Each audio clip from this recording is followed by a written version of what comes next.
Why, hello there, barbarians and civilized individuals alike. Shams Nelson here from Pen and Blade. And in this video, we're going to just be talking about barbarians. And this is a start of a series where I'll just kind of share my thoughts on all the different classes, core classes for D&D 5th edition, while I draw some dudes in my signature cartoony style that you can see here. So we're going to draw a couple barbarians. I've got a random roll chart to come up with their names and such. Actually, let me grab my dice real quick. I'm underprepared. And I'll show you, or I'll tell you at the end of the video where you can find a more expanded version of these roll charts with some extra stuff and homebrew optional mechanic rules for a barbarian and the written version of this article. But yeah, so let's roll a name for our barb real quick and a race over here. I'm using this 5.e.tools. They've got all the races. Some of them I haven't even heard of. So let's see. We're going to go with our D8, and our first barb is going to be named Rue. And 5, Rukar. Okay, let's write that down. And then, oh yeah, his epithet. So we'll draw a D12 to see how he is known amongst his people. He's 5, Wind. 7, Wind Fist. Rukar Wind Fist is going to be our first barb, and we'll see what his race is in just a moment. And then I'll just start sketching him while I start chatting about my thoughts about barbarians. So the structure of this series, here we'll do the race real quick. A lizard folk bard, okay, a barb. Lizard folk, cool, that works very well actually. Cool, so I'm going to talk about, I think that each character class has like a core power fantasy. And what I mean by that is, let's start sketching over here, is that when you play D&D or any other role-playing game, maybe not any other role-playing game, but at least Dungeons and Dragons are ones where you're like a hero type character. It's like you're living out the ability to be much more powerful in a specific way. And so how does the barbarian, how does the bard, how does the cleric, what is the specific power fantasy that they each embody? So starting there and then figuring out like what are the core traits for this power fantasy? What is it that the archetypal traits that really are at the heart of this thing? And I think they're not always what you expect. So for instance, the barbarian's rage seems like a core feature, but I really think that is derived from something that's deeper, which I'll talk about in a moment. So cool, let's get into what is the actual barbarian. Like the etymology of the word comes from apparently ancient Greece, but it's been used by all sorts of cultures and even into the modern day. My mom is Nubian Egyptian, and she was actually didn't grew up when she was very young in the city of Abu Simbel, and then that area was flooded and her people relocated. And she didn't speak very good Arabic. She spoke Nubian as a young child, and so her Arabic sounded strange. And kids would call her Barbari, like the word coming from the word barbarian. And I'm going to take a moment here to give this guy a signature weapon. I have this roll table on the. If you go to the link or the place I'll share at the end, then you can find this. But just to randomly generate what weapon he's going to have. So it's a one-handed hammer with teeth incorporated in it somehow, and the name of this hammer is Bone Fang. Okay, so we're gonna write. Well, let's make a note here. Bone Fang, his hammer. It's interesting. So it's got teeth. So it's gonna have some fangs on this hammer, and it's a one-handed one, right? That's what we decided. So let's have him like somewhere there. So yeah, so the word barbarian, has become a cross-cultural phenomenon, and it's really denotes people who are outside of your civilization, of what you consider, to be the standard culture, the norm. So that's kind of like the basic history. Now it's become this kind of archetype for a like a primal force of nature, you know, this idea of mankind before they've become softened by the luxuries and technologies that we are able to create. So in that way, the barbarians' power fantasy is really this almost beast-like human who is able to just channel the surprising power of, like, when you see like a chimpanzee is like way stronger than like a person who's much bigger physically, but like this chimp is just able to be super strong, you know? And it's like how, and all animals, like if you ever wrestle with a cat, the little thing's got a lot of spunk for a smaller creature. So yeah, so it's like this instinctual strength from within. And so when you imagine the barbarian on the battlefield, it's just, and also like if the way that animals can absorb damage. So I've seen this video of an alligator who gets his arm grabbed by another alligator and twisted off. And the alligator that gets its arm ripped off, just kind of like snaps his jaw annoyedly in the direction of the first alligator, and then just like goes back to, because they were being fed at the zoo, and just goes back to like looking at the guy who's feeding him. And it's just like shrugging off the fact that his arm just got ripped off is really like a, you know, is part of this animal strength, this beastly strength.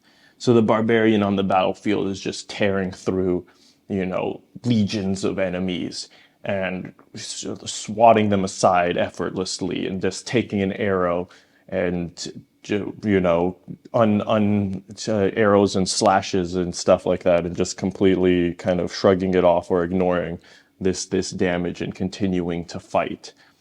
This is kind of the power fantasy of the barbarian. And so one of the first of the three traits, or they're not really in particular order, but is that they're strong, you know, and not only physically, but also in a way mentally and like spiritually, you know, they're indomitable. They cannot be easily crushed. I know it's kind of, just realized, I was like, oh yeah, I'm supposed to be drawing. They cannot be easily stopped, and they have this kind of inner strength and resolve that, yeah, that makes the barbarian what they are. And so that'll, we'll put it up here, and I call it strong because I think it's another level of strong. So that's going to be the first, or one of the three archetypal strengths, right? Let's leave this guy like this. So I'm gonna actually finish off these drawings in my kind of spare time or whatever, and upload these NPCs in on the Patreon. Well, there you go. That's where I'm gonna be posting stuff, but it's actually gonna be all free. I'm using it mostly as a blogging platform, and there are some paid tiers, like if you want to get your character drawn up in this kind of cartoony style, then there's a tier for that. But mostly, or if you just want to support me because you love me, because you're just that cool, then I would really appreciate it. But yeah, but mostly I thought I'd use it as a blogging platform. Eventually, I might be offering some more stuff there under paid tiers, but for now, I'm going to keep everything free. And so I'll post these NPCs. I'll finish off the art, you know, color them up and everything, and post them on there for you guys. You can use them in your game. So let's roll up another NPC real quick, and then we'll get to the next of the barbarian traits. So let's put this here. So the first one is their strong command. Cool. So wait, oh, I kept getting lizard folk. I kept re-rolling this, and it was just like lizard folk, lizard folk. What is a shifter? See, I don't even know what these things are. A shifter, eh? They're called the weird touched. Okay, they're descendants of humans and lycanthropes. That's cool. All right, let's. That actually works out really well. So they're like a part beast, part human. You know, humanoid. And this one shall be named, we won't give it a signature weapon just to, even though that is pretty cool. Let's go to our roll chart here. So this guy, our second barb, will be named, we'll do three, one for one while between each trait. So Velmal. Okay, Velmal. And his epithet will be 5. Wind again. I might re-roll that. The 3 Fury. Wind Fury is cool, man, but I think I want to give a little more vary because we already have, what is this guy's name? We already have Wind Fist. So let's roll that again. So we'll keep Fury as the second one, and 4 Wild Fury. Okay. Velmal Wild Fury. This is our second, our shifter barb over here. So let's go like this. Velmal Wild Fury.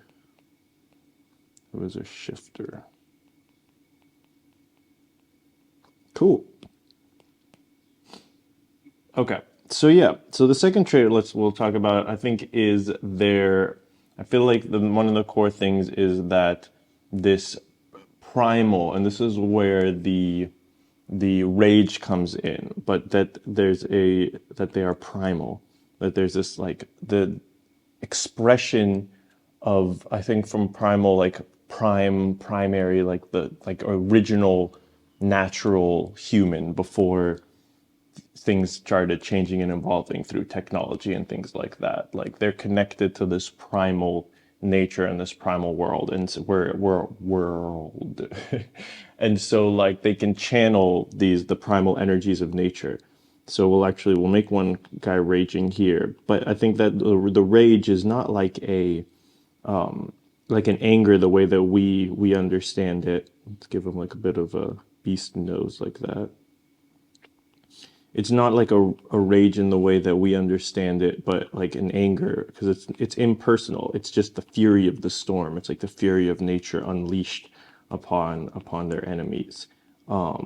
And in the same way, I think that there can be a primal nature about barbarians in a lot of different ways. So the stillness of a lake, like that calm quiet in between when they're not in battle, it can be the exact opposite, that they're channeling the yin aspects of nature, while in battle they embody the yang, that kind of idea. So I feel like when you're creating a barbarian, it could be interesting to think of like what aspects of nature, the sturdiness of a mountain, the maybe even like the benevolence of a tree that gives fruit, the generosity of nature, the speed of a cheetah or a diving falcon. These are all aspects of nature that can be embodied and that can come through in their primal nature. Let me write that here. Am I on the right layer this time? Good. And okay, let's give this guy a cool weapon, because I think it's more fun to give them a signature weapon. Gives me some prompt. So it's also one-handed apparently. Another hammer. I've literally rolled on my d6 5 5s in a row. Finally, I rolled a 1. Let's do something different instead of the hammer. Oh, a mace. Okay, close enough. And it has bone incorporated into it. So this guy will have a one-handed mace. And so since he's got a one-hander, we're going to have to give him another one-hander. So he's got 2 one-handed maces, one with bone and one with tusk, I guess. Okay. Let's see how that'll work out. So yeah, so it's this primal nature and like kind of drawing the inspiration. I believe that the barbarian is the counterpart. So I used to think a lot and I think most people would consider the ranger to be the counterpart of the druid, meaning that like the druid represents like the magical, spiritual side of nature, and the and the ranger represents like the martial aspects. That's not quite right. The martial aspects of nature. But really, I think that the barbarian represents the physical martial aspects of nature, because they're like the embodiment of nature itself. While the druids channel the spiritual, the barbarian embodies the physical. And so they are, they're in that way this natural counterpart. So I'm just going to leave this as a pose here, and I'll figure out, what he's wearing and such things later, and you can find that on my next post on the Patreon. It'll probably be in a few days with stat blocks and all that stuff. I'll have fun making that. Oh yeah, and we didn't give his maces a name. Let's give his maces a name real quick. They deserve such. So I have an optional rule of how you can, like your weapon can earn a name, and then like once it earns the name, it gets like some bonuses. So there's some optional rules there. So his weapon's name is Beast Crusher. Cool. These are the Beast Crushers, both of them. One, two. There's two Beast Crushers. Okay, cool. This guy's nice. All right, Velmal, Wind Fury, Wild Fury, I mean, and your Beast Crushers. Thank you for joining us today. And our last race for our barbarians is a tiefling. Interesting, interesting. Okay, cool. So our tiefling barb will be called, let's go to our build a barb layer here. And he or she will be called, oh, maybe this will be a she. Ko, 3 and 8. Koi. Okay, cool. Koi and could be koi, but I think I'm gonna go for koi with a little apostrophe. I think those are good to throw into barbarian names there. And let's see. Her epithet will be battle heart. Okay. So Koi Battleheart, the tiefling barbarian. Oh, I like that. She's cool. Koi Battleheart. I'm gonna have a good time coming up with a little backstory. I think I'll add like some options on how you can bring these characters into your campaign, like little side quests that might be associated with them, or ways they might show up in your story. And I don't know what else. I'll have fun doing the stat blocks and things too. But yeah, let's see how she's gonna turn out. Where are we? There we go. Cool. So so the third archetypal trait of the barb is that they are untamed.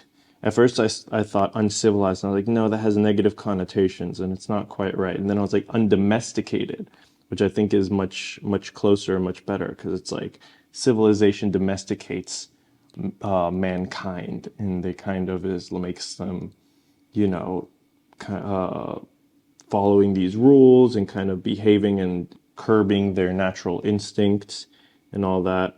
So, so yeah, so they can be. Okay, wait, I gotta make this face a little more feminine. But yeah, but really, I think it's that they're untamed, man. They're not.